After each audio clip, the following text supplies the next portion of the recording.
그리스도의 복음에 합당하게 생활하라. 우리 빌립보에서 강조했던 이야기입니다. 그리스도의 복음에 합당하게 생활하라, 이 말을 다른 말로 말하면은 하나님 나라 시민답게 살아가라, 이런 뜻입니다. 빌립보 시민들이 로마 시민다운 삶을 살았던 것처럼 바로 하나님 나라 백성들이라면은 하늘의 시민권을 가진 사람들이라면은 그에 걸맞게 살아가야 된다, 그런 이야기를 바울이 빌립보에서 하고 있습니다. 예수 그리스도를 아는 그 지식이 가장 고상함을 깨달아서 바울 사도는 자신에게 유익했던 모든 것을 버렸다라고 이야기했습니다. 또한 자신이 시민권이 하늘에 있기 때문에 바로 그곳에서부터 다시 오실 바로 예수 그리스도, 우리의 주님이시죠. 바로 주님을 기다리는 삶을 우리는 살아간다, 그렇게 이야기했죠. 뒤의 것은 다 잊어버리고 이제 앞에 있는 것, 표대를 향하여 달려가는데, 그때 하나님이 우리를 부르신 부름의 상을 우리가 얻기 위해서 열심히 달려가는 삶을 우리는 살아간다, 그렇게 이야기했습니다. 바로 그것이 종말을 살아가는 성도들, 어쩌면은 하나님의 백성들이 이 땅을 살아가는 삶의 모습이 아닐까, 그렇게 생각을 해봅니다. 오늘 바울 사도는 우리 4장에 와서 바로 하늘의 시민일과 가진 사람들이 정말 주님이 다시 오시는 그날까지를 살아갈 때 어떻게 살아가면 좋겠는가, 여러 가지 몇 가지의 권면을 주고 있는데요, 4가지 측면에서 제가 오늘 이 말씀을 한번 나누기를 원합니다. 먼저는 하나님과의 관계 속에서, 또 공동체의 관계 속에서, 또 세상과의 관계 속에서, 자신과의 관계 속에서 우리는 어떻게 살아가야 될 것인가, 이런 부분들로 오늘 이 말씀을 함께 살펴보겠습니다. 자, 먼저 첫 번째 권면, 하나님과 관계 속에서 우리는 어떻게 살아가야 될 것인가. 오늘 4장 1절은 이렇게 이야기합니다. 그러므로 나의 사랑하고 사모하는 형제들, 나의 기쁨이요 면류관인 사랑하는 자들아, 이와 같이 주 안에 서라. 성도들은 우리가 이 세상에 살아가는데, 이 세상 살아갈 때 여러 가지 유혹을 받습니다. 특별히 3장에서 봤던 것처럼 우리가 예수님만 믿으면 구원받는 게 아니라 먼저 율법을 지켜야 된다, 할례를 받아야 된다, 아니면 그렇게 끊임없이 뭔가를 해야 되는 것처럼, 그렇게 해야지 구원받는 것처럼 생각하는 율법주의자들이 우리를 끊임없이 유혹하죠. 우리 지난 시간에 이야기했다시피 애천교라든지 신천지라든지 온갖 이단들이 또 율법적인 우리 행동을 많이 강조하면서 구원을 그렇게 해야지 구원받을 수 있다, 이런 주장들이 많이 있습니다. 뿐만 아니죠, 세속주의자들도 우리를 끊임없이 유혹합니다. 세상 한복판에서 우리의 배, 우리의 욕망이 신이 되어서 그냥 자기가 마음껏 즐기라고 그렇게 주장하는, 윤리적으로 아무렇게 살아가는 것을 괜찮다라고 주장하는 이런 사람들도 있습니다. 이런 세상 속에서 성도들이 오늘 우리가 살아가려면 가장 중요한 것은 뭐냐면은 하나님과의 관계가 바로 돼 있어야 됩니다. 그래서 오늘 바울 사도는 바로 빌립보 성도들을 이렇게 부르고 있습니다. 나의 사랑하고 사모하는 형제들, 나의 기쁨이요 면류관인 사랑하는 자들아, 이렇게 이야기합니다. 하나님이 사랑하는 자녀, 하나님이 기뻐하는 백성, 이런 신분과 정체성을 가지고 살아가는 건 참 중요한데, 바울은 바로 하나님이 사랑하는 자녀, 하나님이 기뻐하는 백성을 어떻게 부르냐면 나의 사랑하고 사모하는 형제들, 기쁨이요 면류관인 사랑하는 자들아, 이렇게 부르고 있습니다. 즉 하나님께 이미 받아들여진 자들이라는 것입니다. 하나님이 이미 사랑하는 자들입니다. 하나님이 이미 그들을 기뻐하는 자들입니다. 그래서 하나님의 기쁨이 되고 하나님의 자랑이 되고, 뿐만 아니라 하나님의 사랑하는 자녀들이기 때문에 바울 사도는 그들을 향해서 나의 사랑하는 자녀들, 나의 사랑하는 기뻐하는 백성들, 이렇게 부르고 있는 것입니다. 우리가 이 땅을 살아갈 때 서로에게 막 사랑한다, 아까 우리 하나님 사랑합니다 막 이야기했잖아요. 사랑합니다라고 고백할 수 있는 가장 중요한 근거가 있다면 그것은 무엇인가? 하나님이 우리를 사랑해 주셨다는 것입니다. 하나님이 우리를 받아주셨다는 것입니다. 하나님이 우리를 사랑하는 자녀라고, 내가 너를 기뻐한다라고, 너는 나의 기쁨이라고 이렇게 받아주시는 데 있는 것이죠. 그럴 때 우리는 다른 사람을 향해서도 다른 사람을 보면서도 하나님이 사랑하는 사람이니까, 하나님이 사랑하는 백성이니까, 야, 나의 사랑하는 자녀다, 이렇게 나의 사랑하는 백성이라고 그렇게 말할 수 있는 것입니다. 사실 우리는 진짜 하나님의 사랑하는 자녀이고 하나님께서 기뻐하시는 백성입니다. 우리는 하늘에 속한 사람들이죠. 거기로부터 구원하는 자 주 예수 그리스도를 기다리는 사람들입니다. 주님이 오시면은 우리의 낮은 몸, 지금 죄 지을 수밖에 없고 연약하고 병들고 죽고 이런 낮은 몸은 바로 주님의 영광스러운 몸의 형체로 변화된다라고 이야기를 했습니다. 그래서 우리는 주님이 다시 오시는 그날이 빨리 오기를 소망합니다. 그래서 우리는 그날 오시면은 우리는 명확합니다. 우리는 구원이 확실합니다. 왜요? 주님 안에서 이미 받아들여졌기 때문에 그렇습니다. 하나님이 우리를 사랑한다라고 이야기하고 있고 사랑하는 자녀라고 이야기하고 있고 하나님이 우리를 나의 기뻐하는 백성이라고 말씀해 주시기 때문에 이런 인식과 이런 확신 가운데서 우리는 살아가기 때문에 결국 주님이 다시 오시는 그날도 우리는 구원이 확실하다는 사실입니다. 무엇보다도 바로 주님 안에서 이루어진 그 일 때문에 주님이 십자가에서 우리 죄를 위해서 철저히 못 박혀 죽으셨고 속죄제물이 되어주셔서 우리 죄값을 다 대속해 주셨고 우리를 받아주셨기 때문에 하나님의 자녀로 받아주셨기 때문에 이제 우리는 주님이 오시는 그날도 아무런 어려움 없이 주님 안에서 구원 얻는다는 명확한 확신을 우리가 가지고 살아가는 것입니다. 그러므로 세상 가운데서 아무리 이런 사람 저런 사람들이 유혹한다 할지라도 미혹한다 할지라도 우리가 반드시 가지고 있어야 될 중요한 하나의 태도가 있는데 그것은 바로 주 안에 굳게 서 있는 것입니다. 세상이 끊임없이 우리를 유혹한다 할지라도 여러 가지 방식으로 우리에게 또 미혹하고 아니 다른 것이 필요하다고 이야기하고 이렇게 막 유혹하는 무리들이 세상 사람들은 많이 있을 것입니다. 이곳에 우리 청년들뿐만 아니라 어린아이들도 많이 있지만은 친구들도 우리에게 막 이렇게 살자 이렇게 놀자 뭐 하면서 우리를 유혹하는 사람들이 많이 있을 거예요. 그러나 명확한 것은 뭐냐면은 우리가 주님 안에 딱 우리의 털을 굳게 세워서 주님 안에 딱 서 있기만 한다면 주님 안에 명확하게 있기만 한다면 즉 주님 안에서 이루어진 그 구원으로 말미암아 내가 하나님 앞에 받아들여졌고 하나님의 사랑받는 자녀가 되었고 하나님 나라의 백성이 되었다라는 이 명확한 확신을 가지고 있다면 우리는 결코 흔들리지 않게 된다는 것입니다. 미혹하는 가르침이 끊임없이 우리에게 다가오겠지만 그것이 막 파도처럼 끊임없이 밀려올 거예요. 제1의 물결, 제2의 물결, 제3의 물결뿐만 아니라 여러 가지 물결들이 우리에게 넘어와서 우리에게 뭐 이거를 해야 저거를 해라 이야기할 겁니다. 그러나 가장 중요한 것 우리가 이 땅에 살아갈 때 가장 중요한 것은 뭐냐면은 주님 안에서 이미 우리는 구원받았다는 것입니다. 주님 안에서 우리는 명확하게 하나님 나라의 자녀가 되었다는 사실입니다. 우리는 하나님의 기뻐하는 자녀가 되었다는 이 사실을 받아들이는 것입니다. 그것이 바로 주 안에 굳게 서는 것입니다. 우리 고린도전서 15장 58절에서 이야기하고 있는 것처럼 견실하며 흔들리지 말고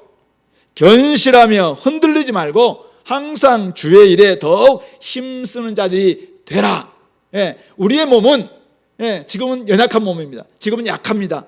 넘어질 수 있어요. 그러나 우리는 주님 안에서 이루어진 그 사건 때문에 주님 안에서 이루어진 그 놀라운 구속의 은혜 때문에 우리는 명확하게 마지막 날 주님 앞에서 강한 몸, 신령한 몸, 욕되지 않는 영광스러운 몸, 하늘에 속한 그런 몸의 형체로 변화가 될 겁니다. 그러므로 우리는 주님 안에 명확히 서는 것, 이것이 너무너무 중요하다는 것이죠. 그래서 우리 첫 번째 이 땅을 살아갈 때 종말을 살아가는 저와 여러분들 바로 주님이 오시는 그날까지 계속 우리가 다름질하면서 이렇게 앞으로 나아갈 텐데 가장 중요한 것 하나님과의 우리 관계 속에서 나는 이미 사랑받는 자녀다. 나는 이미 주님 안에서 받아들여진 자다. 나는 이미 구원받은 사람이다. 이 명확한 확신을 가지고 살아가는 것이 중요하다는 사실입니다. 그러므로 성도 여러분 우리는 서로에게 기쁨이요 멸류관이어야 합니다. 서로에게 사랑하고 사모하는 형제들이어야 합니다. 근데 그렇게 한 이유가 뭐예요?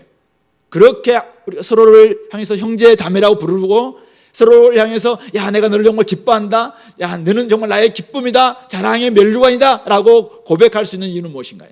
그것은 이미 주님 안에서 우리가 받아들여졌기 때문에 그렇습니다. 주님이 우리를 사랑하는 자녀라고 받아주셨기 때문에 그렇다는 것입니다. 이미 주님 안에서 우리는 같은 토대, 주님 안에서 우리가 함께 서 있는 교회의 일원이 되었기 때문에, 즉 하나님이 우리를 받아주셨기 때문에 우리는 서로를 향해서 받아주면서 야, 너는 나의 기쁨이다, 너는 나의 자랑이다, 너는 나의 형제다, 자매다, 이렇게 부를 수 있는 것입니다. 그러므로 오늘 이곳에 있는 성도 여러분, 그리고 각 가정에서 가족들과 함께 예배드리고 있는 우리 모든 성도 여러분, 여러분들이 이 종말을 살아가는 여러분들 가장 중요한 것이 무엇입니까? 하나님 관계 속에서 결국은 내가 그리스도 예수 안에서 굳게 서 있다, 서 있어야 되구나 라는 것을 깨닫고 명확하게 예수 그리스도 안에서 이루어진 그 일 때문에 내가 구원받았다는 사실을 명확하게 하시고, 그렇게 할 때 우리는 흔들리지 않고 하나님과 늘 화해를 누리며 화평을 누리면서 이 길을 걸어갈 수 있는 것입니다. 그리스도 안에서 이루어진 이 일 말고 다른 길은 없습니다. 하나님과의 관계가 회복될 수 있는 다른 길은 절대 없습니다. 오직 주님 안에서 이루어진 그 일의 근거에서 우리는 사랑받는 자녀가 되었습니다. 기쁨의 면류관이 우리에게 주어졌습니다. 생명의 면류관이 앞으로 주어지게 될 것입니다.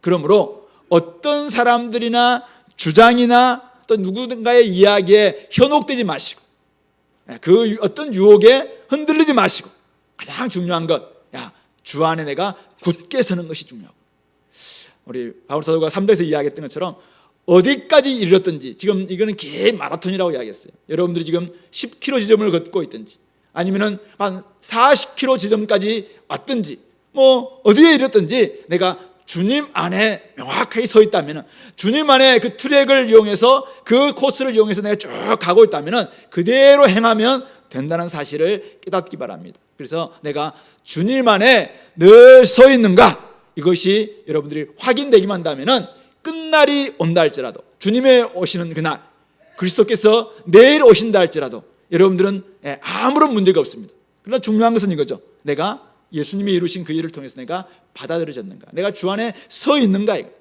견실하며 흔들리지 않고 내가 주님 안에 명확하게 서 있는가, 이것만 확인된다면 여러분들은 결코 흔들리지 않고 계속 갈 수 있습니다. 로마서 우리 5장에서 이야기하고 있는 것처럼 이미 우리가 하나님 안에서 화평을 이룬 존재입니다. 이미 하나님으로부터 우리는 의롭다 하심을 얻은 존재입니다. 그러므로 이 화평을 끊임없이 누리면서 여러 가지 환난이 오거나 또 여러 가지 우리 삶 가운데서 어려움이 온다 할지라도 그것도 사실은 마지막 받을 우리가 그걸 바라보면서, 영광을 바라보면서 늘 소망 가운데서 즐거워할 수 있는 우리 공동체 될 수 있기를 간절히 소망합니다. 두 번째는 공동체 관계입니다. 자, 우리 2절 3절인데요. 내가 유오디아를 권하고 순두개를 권하노니 주 안에서 같은 마음을 품으라. 또 참으로 나와 멍에를 같이한 내게 구하노니 복음에 나와 함께 힘쓰던 저 여인들을 돕고 또한 글레멘드와 그 외에 나의 동역자들을 도우라. 그 이름들이 생명책에 있느니라.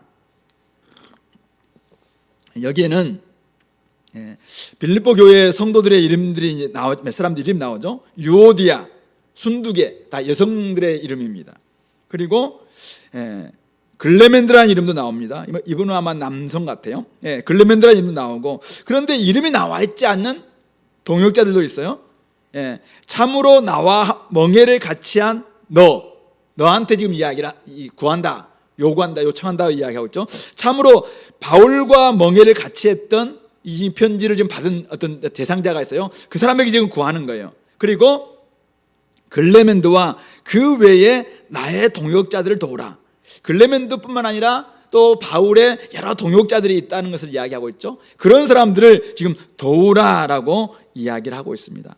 어떤 사람들, 즉 유오디아, 순두개, 글레멘드는 이름들이 알려져 있는 사람이고 아마 유명한 사람이기도 하고 당시에 빌립보 교회에 아마 지도자였던 것 같아요. 우리 빌립보 교회 하면은 떠오르는 사람이 누굽니까? 루디아인데, 루디아 이후에 아마 세워졌던 그런 여성 지도자들이 아니었을까 생각하는데, 어쨌든 이런 사람들 지금 이름이 잘 알려져 있습니다. 그런데 이름이 알려지지 않은 나와 멍에를 같이 한 누군지는 모르겠어요, 이 사람이. 그리고 그 외에 나의 동역자들, 이름들은 나와 있잖아요. 근데 이름이 알려졌던, 이름이 알려지지 않았던 그들은 공통 분모가 하나 있는데 그것은 무엇입니까? 바로 그들은 다 그 이름들이 어디에 기록되어 있다고요? 생명책에 있느니라. 우리는 누군지 잘 몰라요. 근데 생명책에 기록되어 있는 이 사람들의 이름은 누가 다 알고 있어요? 하나님이 다 알고 있다는 것입니다. 그래서 오늘 바울 사도가 공동체에게 주시는 권면이 뭡니까? 주 안에서 같은 마음을 품어라. 그리고 저 여인들을 돕고 또 나와 그 외에 나의 동역자들을 도우라.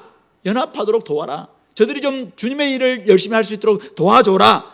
같은 마음을 품고 도와줘라. 이것이 오늘 바울 사도가 공동체에 주고 있는 권면인 것입니다. 유오디아와 순두계는 빌립보 교회 여성 지도자로서 어떤 이유 때문인지 몰라도 지금 다투고 함께 마음을 합하지 않은 것 같습니다. 무슨 일로 다투었는지 정확하게 나와 있지는 않습니다.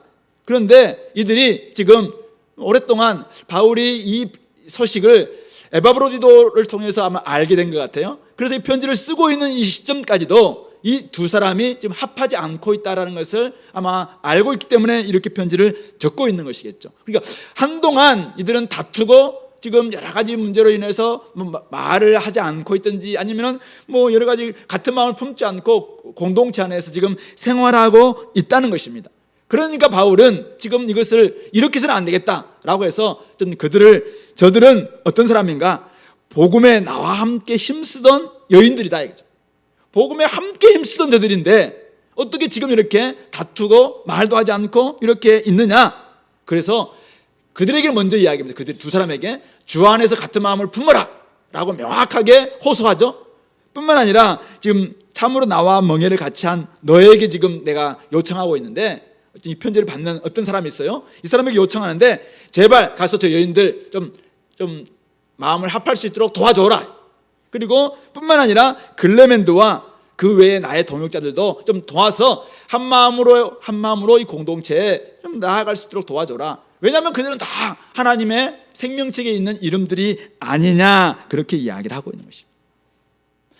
복음에 함께 힘쓰던 여인들, 동역자들, 생명책에 이름이 기록된 사람들, 이 사람들 어떻게 해요?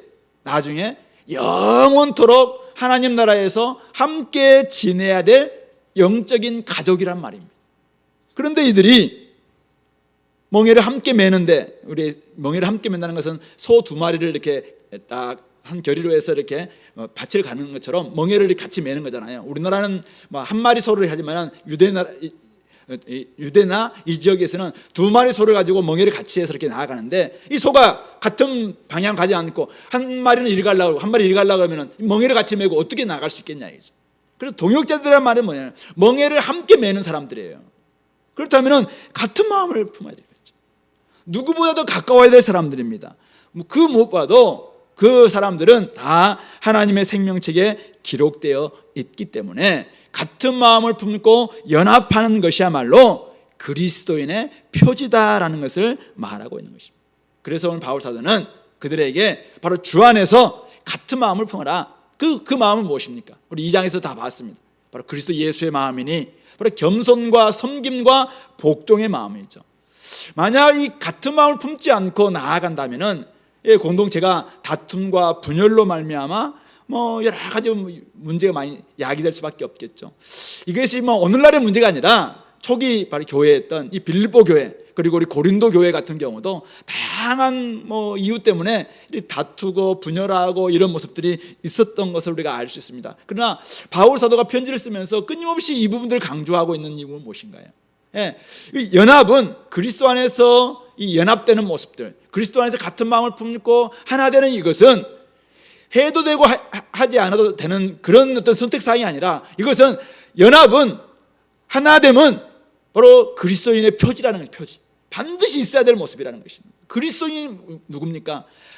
예수님이 제자들에게 주셨던 마지막 기도에서도 이야기하고 있고, 그들에게 세족식을 마치고 난 다음에 그에게 주었던 이야기도 마찬가지고, 너희가 서로 사랑해라. 그러할 때 세상 사람들이 너희가 내 제자인 줄 알게 되지 않겠는가라는 이야기를 하였습니다. 예수님이 대제사장적 기도에서도 제자들을 향해서 끊임없이 연합, 하나됨에 대한 이런 기도를 강조했던 것도 마찬가지입니다. 그러므로 교회는 순전하고 거룩한 공동체일 뿐만 아니라 사랑 안에서 연합해야 될 공동체다라는 것을 말하고 있는 것입니다. 그런 점에서 우리도 사역하다 보면은 의견이 충돌될 수도 있고 다툴 수도 있습니다. 그러나 중요한 것은 무엇입니까? 의견이 다르기 때문에 충돌할 수도 다툴 수도 있어요. 그러나 결국은 우리가 같은 마음을 품고 또 같은 마음을 품을 수 있도록 서로 도와주고, 그래서 함께 하나 될 수 있도록 만들어주는 것, 이것이 교회는 교회, 이것이 바로 공동체라는 것입니다. 하나님의 생명책에 기록되어 있는 우리 형제자매가 한 가족인데 다툴 수 있겠죠. 우리 아이들도 같이 우리 한 부모 밑에서 태어난 우리 자녀들도 맨날 다투하잖아요. 그런데 다투더라도 금방 화해하고 다시 한번 이렇게 나아가야 하는 거 아니겠습니까? 오늘 우리 설 명절처럼 한 가족들이 그동안은 이렇게 흩어져 있어 잘 서먹서먹했지만은 부모님 아래에 딱 들어오면은 다 이렇게 연합되는 것처럼, 그래서 오늘 바울 사도는 바로 주 안에서 같은 마음을 품으라, 바로 주님 안에서 한 가족임을 깨닫고 성령 안에서 우리가 하나 되었음을 깨닫고 같은 생명책이 기록되어 있음을 깨닫고 같은 마음을 품어라, 그렇게 이야기를 하고 있는 것입니다. 그러므로 오늘 우리 공동체에도 동일하게 주어진 말씀이라고 저는 생각합니다. 주님 안에서 같은 마음을 품으시기 바랍니다. 그래서 예수의 마음, 겸손과 섬김의 마음, 복종의 마음, 바로 자기를 부정하고 십자가를 지는 그 태도, 그런 모습으로 우리가 주님 안에서 거하시기 바랍니다. 그러므로 말미암아 혹시 지금까지 내가 말을 섞지 않고 있는 사람도 있거나 지금 다투어서 여러 가지 어려운 가운데 있는 사람이 있다면 빨리 좀 합할 수 있도록 해야 될 것이고, 또 그런 모습들을 우리가 공동체가 보고 있다면 찾아가서 도와줘야 됩니다. 같이 못하면 누군가 도와줘야 됩니다. 도와줘서 우리가 같이 구원의 길로 걷고 있는데, 한 방향으로 나아가고 있는데, 그리고 같은 하나님의 생명책이 기록되어 있는데 이렇게 되겠느냐 이죠.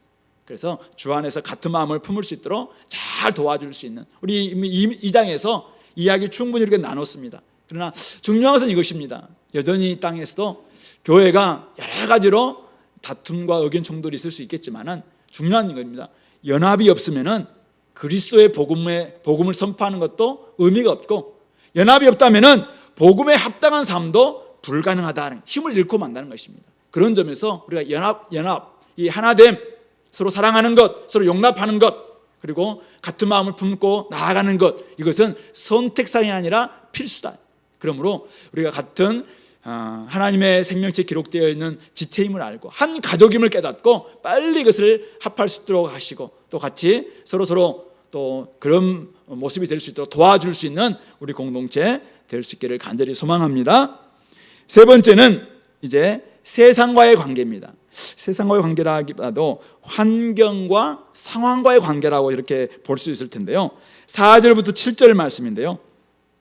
주 안에서 항상이 영어로는 always잖아요. always. 그러니까 모든 상황 속에서 기뻐하라. 내가 다시 말하노니 기뻐하라. 그리고 너희 관용을 모든 사람에게, 세상 모든 사람들에게 알게 해라. 그리고 아무것도 염려하지 말고 다만 모든 일에, everything이죠. 모든 일에 기도와 간구로 너희 구할 것을 감사함으로 하나님께 아뢰라. 그렇게 한다면은 모든 지각에 뛰어난 하나님의 평강, 우리의 모든 이해를 뛰어넘는 하나님의 평강이 결국은 우리의 마음과 생각을 지키실 것이다, 그렇게 이야기를 하고 있습니다. 성도는 어떤 사람입니까? 성도는 주님 안에서 은혜와 용서를 받은 사람들입니다. 성도는 정말 우리 한량없는 은혜를 받은 사람들입니다. 성도는 하늘의 그 엄청난 보화가 우리에게 주어져 있는 사람들입니다. 우리 성도는 하늘의 시민권이 있는 사람들입니다. 성도는 이 땅에서 어떤 것으로도 갚을 수 없는 우리의 이 죄의 값을 다 지불하시고 우리를 하나님 자녀로 삼아주신 그런 엄청난 은혜, 그런 긍휼, 그런 용서, 용납 받은 사람들을 성도라고 이야기합니다. 그렇기 때문에 주님 안에서 우리가 이루어진 그 일을 생각한다면 성도들은 주님 안에서 항상 기뻐할 수밖에 없는 것입니다. 그리고 우리가 받은 그 관용을 생각한다면, 우리를 하나님께서 관대하게 용서해 주셨던 그 관용을 생각한다면 우리는 모든 사람들에게 관용을 베풀 수 있어야 한다는 것입니다. 그럴 때 그들 또한 가까이 와 계신 주님 앞에서 그들이 이제는 위로를 받을 수가 있는 것이죠. 만약 그들이 우리가 용서하지 못함으로 말미암아, 또 누군가가 끊임없이 용서하지 못함으로 말미암아 그들이 끊임없이 자기도 원수를 갚기 위해서 품고 있다면, 주님이 오시는 그날, 주님은 가까이 와 계시는데 주님이 오시는 그날은 어떤 날입니까? 이제는 자기의 모든 죄 문제가 해결되어서 그날은 이제는 영원한 생명으로 가느냐 영원한 지옥으로 가느냐가 결정되는 날인데, 우리가 관용을 해주지 않음으로 말미암아, 우리가 용서해주지 못함으로 말미암아, 우리가 그들을 용납하지 못함으로 말미암아, 우리가 온전한 사랑을 그들에게 베풀지 못함으로 말미암아 그들이 사실은 사랑을 깨닫지 못하고 정말 구원의 놀라운 비밀을 알지 못한 가운데서 주님을 맞이하게 된다면 그들은 그날 어떻게 될 것입니까? 위로를 얻지 못하게 될 것이고 결국 심판받을 수밖에 없지 않겠냐 이거죠. 그런 점에서 우리가 모든 사람들에게 관용을 베풀어라. 당시의 이 시대 속에서 로마 사람들이 관용을 베풀었던 그 정도의 관용이 아니라 우리는 하나님으로부터 우리의 모든 죄값을 다 용서받은 그런 관대함을 받았던 사람 아니겠습니까? 그러므로 우리가 받았던 그 관대함을 가지고 1만 달란트 빚짐, 그것을 다 탕감받은 그런 관용이에요. 그런 관대함을 가지고 다른 사람들을 용납해 주라. 그렇게 할 때 가까이 와 계신 주님 앞에서 그들도 결국은 용납받을 수 있는 길이 열릴 수 있기 때문에 그렇다는 것입니다. 뿐만 아니라 세상을 살아가다 보면은 힘들게 하는 일들이 우리에게 참 많죠. 힘들게 하는 환경과 상황이 많을 것입니다. 환난과 가난, 고난 뿐만 아니라 끊임없이 우리가 일단 살아가는 여러 가지 염려들이 굉장히 많을 텐데, 그럴 때마다 오늘 바울 사도는 아무것도 염려하지 말고 모든 일이라고 이야기했어요. 모든 일에 기도와 간구로 너희 구할 것을 하나님께 아뢰기만 한다면 우리의 기도와 간구를 들어주시는 하늘의 아버지 하나님께서 결국 우리를 이끌어 주신다, 그렇게 이야기를 하고 있습니다. 이 불이 나면은 물로 막 꺼야 되잖아요. 근데 어떨 때는 그냥 물로 잘 안 꺼질 때가 있어요. 그때는 어떤 소화기를 갖다 막 제압을 하고, 그래서 어느 정도 제압하고 난 다음에 119에 전화해서 소방차가 와서 막 물로 끌 수 있도록 그렇게 해야 되는 것처럼, 그래서 불이 나온다, 불이 딱 일어났다 그러면 어쨌든 물을 갖다 붓는 거예요. 이게 필요한 것처럼 우리 삶 가운데서 염려라는 불꽃이 딱 일기만 하면은 우리의 기도라는 물로 끌 수 있도록, 이 염려가 딱 올라오는 순간, 염려의 불꽃이 내 속에서 딱 올라오는 순간 우리는 기도의 물 작동될 수 있어야 된다. 바로 그 이야기를 바울 사도가 하고 있는 것 같습니다. 그렇게 하기만 한다면은 하나님께서 모든 지각에 뛰어난 하나님의 평강이 우리의 생각과 마음을 지켜주실 것이라고 말씀하고 있는 것이죠. 그런 점에서 우리 성도들은 세상과의 관계 속에서 여러 사람들이 우리 가운데 맞이할 수 있을 것이고, 여러 가지 상황과 여러 가지 환경을 세상 가운데서 우리는 맞이하게 될 것입니다. 그럴 때 우리가 가져야 될 두 가지 태도가 있어요. 그것은 바로 우리에게 무기가 있습니다. 그것은 바로 기쁨과 기도다라는 사실입니다. 그러니까 어떤 상황 속에서도 내 안에 기쁨이 나올 수 있도록, 기쁨은 어디서 나올까요? 하나님 나라 주신 선물이 바로 의와 평강과 희락이라고 이야기했어요. 하나님 나라에서 내가 정말 하나님 나라 자녀로, 하나님 나라의 백성으로, 하나님의 자녀로 내가 이렇게 인침받게 되었다. 하나님 나라 자녀로 내가 받아들여졌다라는 사실을 깨닫는 순간 우리 삶 가운데서 이 기쁨은 용수숨칠 것입니다. 우리 로마서 14장 17절 18절에서 이야기합니다. 오직 하나님 나라는 먹는 것과 마시는 것에 있지 않고 오직 성령 안에 있는 의와 평강과 희락이라, 이렇게 이야기하시면서 이로써 그리스도를 섬기는 자는 하나님을 기쁘시게 하고 사람에게도 칭찬을 받는다, 그렇게 이야기를 했습니다. 어떤 상황을 만나도 하나님 나라의 백성이 되었다는 이 사실을 우리 깨닫는 순간 우리 속에는 뭐가 일어난다고요? 기쁨이 일어날 수 있다고 이야기합니다. 그래서 항상 기뻐하라라는, 주 안에서 항상 기뻐하라, 바로 그런 의미입니다. 염려가 있다면 어떨까요? 염려가 있다면 바로 기도를 발동하는 거죠. 기도를 우리에게 딱 발동하기만 한다면은 모든 지각에 뛰어난 하나님 평강이 우리의 기도를 딱 들어주시고는 우리에게 평강을 딱 이렇게 임하게 해주신다는 사실이죠. 그런 점에서 이 기쁨과 기도, 두 기죠, 두 개. 기쁨과 기도, 이것은 세상을 살아갈 때 나에게 양손에 있어야 될 두 가지 무기다 생각하시면서, 내가 기쁨을 얻기 위해서 어떻게 할 것인가? 주님 안에서 내가 받았던 그 나의 정체성, 주님 안에서 내가 받았던 그 신분, 주님 안에서 받았던 내가 용서, 주님 안에서 받았던 그 사랑, 주님 안에서 받았던 그 엄청난 은혜, 이걸 생각한다면 내 마음속에서 막 기쁨이 나올 거예요. 이 기쁨을 가지고 모든 상황을 한번 이겨내시기 바라고. 근데 기쁨을 자꾸 사그라들게 만드는 요소가 염려거든요. 염려. 그래서 이 염려가 나올 때마다 우리는 기도를 계속하는 기도. 모든 일이라고, 모든 일, 여러분들이 어떤 일이 생각납니까? 자녀, 재정적인 문제, 앞날에 대한 문제, 또 돈의 문제, 다양한 문제 나올 때마다 기도를 발동하시기 바랍니다. 기도를 사용하시기 바랍니다. 그렇게 한다면은 결국 우리 기도를 통해서 결국 이 모든 상황들을 이겨낼 수 있다라는 사실을 깨닫고, 오늘 우리의 세상 가운데서 여러 가지 상황과 환경 가운데서 나에게 기쁨이 있는가, 그리고 나에게 기도를 사용하고 있는가.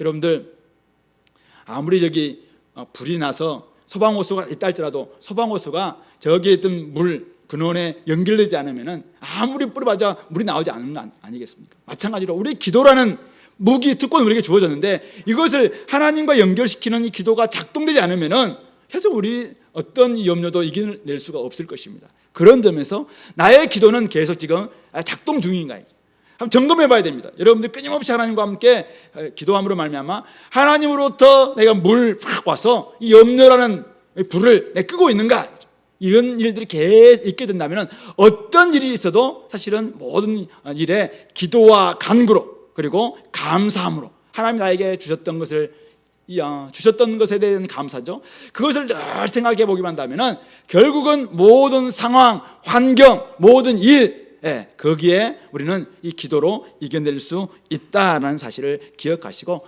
세상에서 이것은 엄청난 응용 문제가 많을 거예요. 다양한 일이 많을 겁니다. 다양한 상황, 다양한 환경, 다양한 사람들, 다양한 일들 우리에게 끊임없이 다가올 것입니다.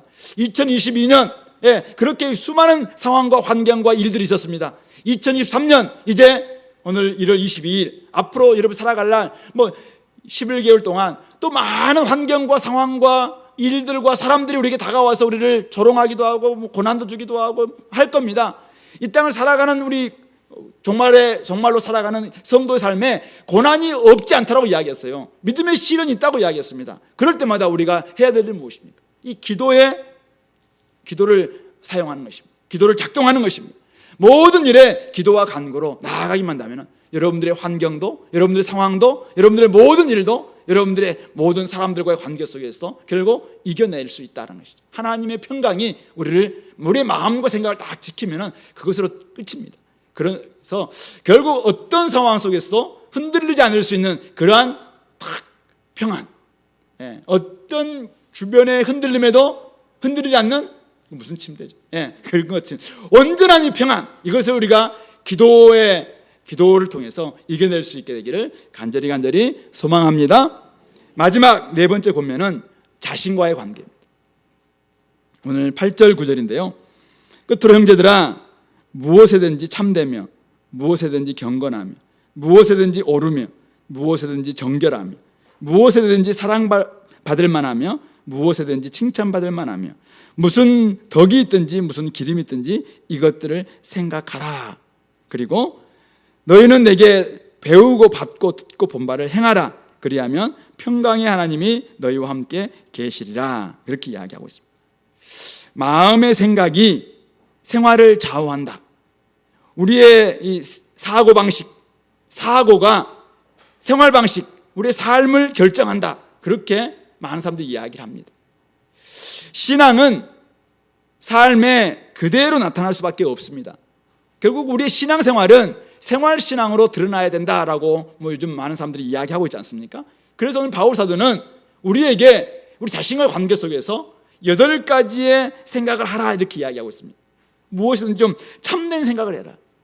그리고 경건한 생각을 해라. 옳은 생각을 해라. 정결한 생각, 사랑받을 만한 생각, 칭찬받을 만한 생각, 덕이 있는 생각, 그리고 기림이 될 만한, 남들에게 좀 칭찬받을 만한 이런 생각을 해라. 그렇게 한다면은 결국은 우리의 삶 가운데서 그런 삶이 나올 것이고, 그렇게 할 때 하나님이 기뻐하시는 우리의 하나님 나라 백성의 삶이 될 수 있다. 그렇게 이야기를 하고 있는 것이죠. 자, 그런데 그런 생각은 어디에서 올 것인가요? 결국 생각은 어디서 옵니까? 생각은 머리에서 생각은 하지만은 생각은 결국 이 마음에서 온다고요. 마음. 그래서 결국 우리 마음을 새롭게 함으로 변화를 받을 때 바른 생각과 옳은 생각, 정결한 생각, 칭찬받을 만한 생각, 덕이 있는 생각, 기름이 있는 생각, 이런 생각들이 나오는 것이죠. 근데 마음은 새롭게 함으로 변화를 받았다면은 마음 한번 딱 변화를 받고 가만히 있으면 됩니까? 그래서 오늘 바울 사도는 뭘 이야기합니까? 나에게서 배우고 받고 듣고 본 바를 생활해라, 행동해라 라고 이야기를 하고 있는 것입니다.